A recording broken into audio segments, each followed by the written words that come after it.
politicians are doing everything to ensure that it doesn't gain traction. This issue, that is why every other thing they don't mind to bring a distraction, and with every day you spend time talking about something else from 2027 is a waste of time. They are consolidating on 2027. This government is one of the only governments who came in 2023 and less than 1 year began campaign for the next election.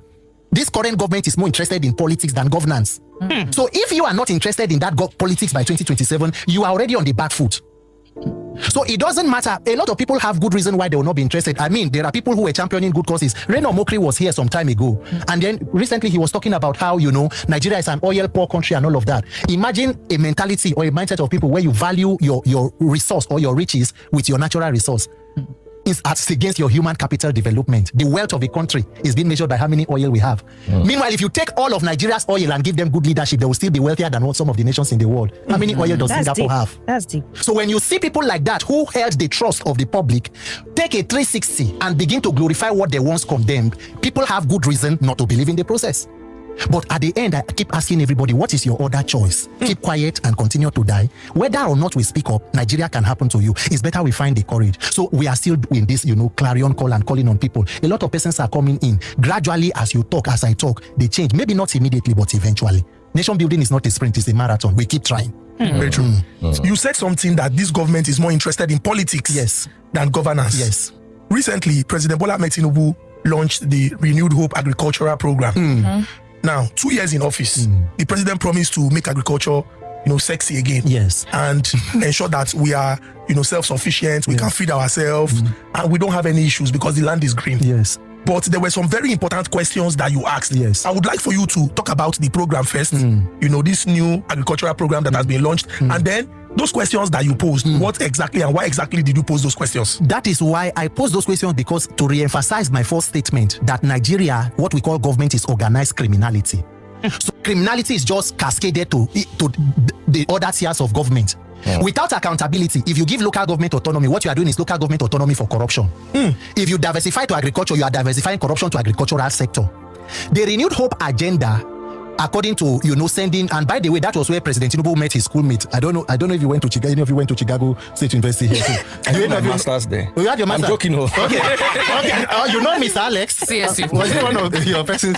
So I'm sure that was where. No, but Reno said he went to the school. Yes, Reno they provided evidence. Yes, that he did not go to that school. No, that he went to the school. Reno Omokri, I have the video on my phone. He's one of the only persons who has gone to Chicago State University and confirmed that President Tinubu did not school there and that he was a drug lord, according to Reno's own statement.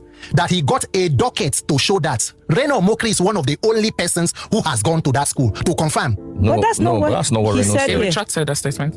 I think he said it, then went to the school, found out, and then retracted. Yeah, he retracted. Bola Tinubu had this issue. I went to the Chicago State University. I went there, I saw the documents myself. Bola Tinubu is a known drug lord. I went there. Another person is telling me, you see the picture on the screen? I took that picture. If you move to the right, you're going to see me in that picture. Bola Tinubu is a known drug lord. He has this man who's going to be the Minister of Labor and Productivity, or rather say unproductivity, who went on TV to try to hoodwink Nigerians, telling them that the charge against Bola Tinubu was just for tax, that all he paid was tax, that it had nothing to do with drugs. That is a big lie. I have the document here. Nigerians can see it. I hope you can see it on the screen here. I have the document here. It actually says, and if you look at it, it says docket. And as I'm speaking, your viewers can go on Google and fact check me.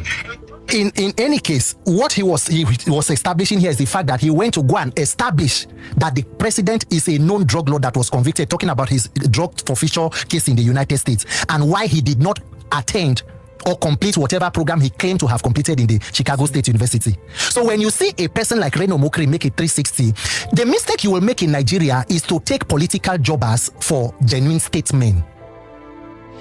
Not everybody who criticizes a bad government is interested in a better country. A lot of persons are okay to take corruption for as long as they are beneficiaries of it. You can criticize corruption, but the question is, if the tables turn and it begins to favor you, is it still corruption? Have you seen when Reno Omokri was singing praises of a person like Mr. Peter Obi? He said on this show that he never liked him. He made videos on that. Let me show you. You get receipt. Let me show you now, so that it no go be like say, this thing. But let's talk about Peter Obi while you're looking for the video. The video is here. when he came in for the National Prayer Breakfast. But you see, I listened to this man. I listened to Governor Peter Obi, and ex-Governor Peter Obi, the plans, the ideas. This man raised the bar of leadership in Nigeria. He raised the bar of leadership in Nigeria. Since he left office, can you believe that this man does not take anything, not even like a penny from the Anambra State government? And while he was there, he was a man that built up Anambra State. Anambra State used to be almost educationally disadvantaged. And then in less than 2 years, he brought them to be number one. He left that state with a reserve. Look, we need people like this. I'm so proud of Governor Obi. I listened to him today, and I was taught that do we have this in Nigeria?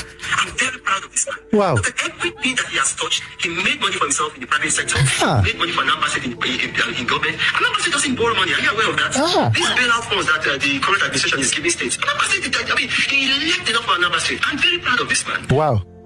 But he was only doing something because former President Jonathan sent him. So it was former President Jonathan who sent him to sing these praises and adoration.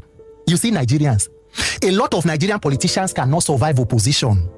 Once your government has left office, you left office in 2015 with President Jonathan. You tried to fight the Buhari government, you couldn't come back. You were almost like a fugitive in a foreign country. You know that the only way you can come back and reconnect to that conduit of collecting from the national cake is to begin to sing praises of the current administration. So people will go back and swallow their words. No, Reno Omokri led a protest to chase President Tinubu out of London.